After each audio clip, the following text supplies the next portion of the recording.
नमस्ते सबैजनालाई। आज चाहिँ म यो बिउलाई कसरी चाहिँ हामीले ग्रो ब्याग अथवा ट्रेमा चाहिँ उमार्न सकिन्छ भनेर चाहिँ देखाउन गइरहेको छु। र यो चाहिँ यो कृषि संस्थान संस्थाले हामीलाई दिएको छ यो मिक्स सेट। यहाँ चाहिँ फर्सी, लौका, गिरौँला, काँक्राहरू छन्। सुरुमा चाहिँ यसलाई हामी पानीमा भिजाउँछौँ 24 घण्टा जति, सफा पानीमा र यसरी भिजाइसकेपछि हाम्रो अब ट्रे जस्तो लिन सक्नुहुन्छ तपाईँहरूले जुन अन्डा राख्ने हुन्छ त्यो पनि युज गर्न सक्नुहुन्छ। अब यो चाहिँ खासमा मिठाईको हो है, खजुर ल्याउनु भएको थियो दादाले विदेशबाट दुबई, त्यसलाई नै म युज गरिरहेको छु। र यसको लागि चाहिँ सुरुमा हामीले मिक्स चाहिँ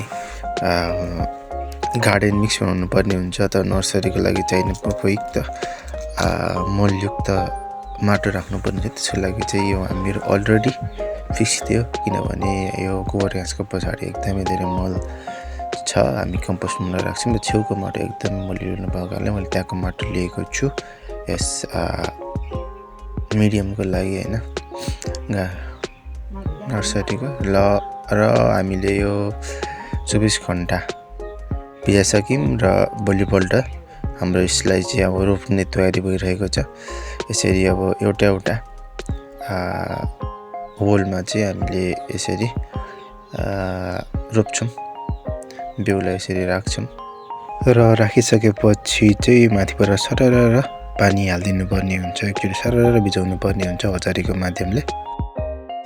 र यो ट्रेको कुरा गर्दाखेरि चाहिँ खासमा चाहिँ मेरो दाइले दुबईबाट ल्याउनु भएको, यसमा चाहिँ मिठाई थियो है, त्यो एउटामा मैले त्यही युज गरेको छु। यो प्लास्टिकले भने तपाईँहरूले प्लास्टिक घरमा यसरी नै युज गर्न सक्नुहुन्छ विभिन्न प्रयोजनको लागि होइन, कस्तो हुन्छ त्यही अनुसार। र मैले चाहिँ यसरी युज गरेको छु है। अब ट्रे पनि किन्न सक्नुहुन्छ र यस्तै छ भने यो पनि युज गर्न सक्नुहुन्छ। अन्डाको क्यारेट पनि युज गर्न सक्नुहुन्छ तपाईँले, एकदमै राम्रो पनि हुन्छ, त्यो डिग्रेडेबल पनि हुन्छ, कुहिन्छ पनि, एकदमै राम्रो हुन्छ है। र मैले यहाँ माटो हालिसकेको छु मिश्रण है। र यहाँ जति पनि ढुङ्गाहरू हुन्छ, जारहरू हुन्छ है, जराहरू हुन्छ, म त्यसलाई चाहिँ निकाल्नेछु है।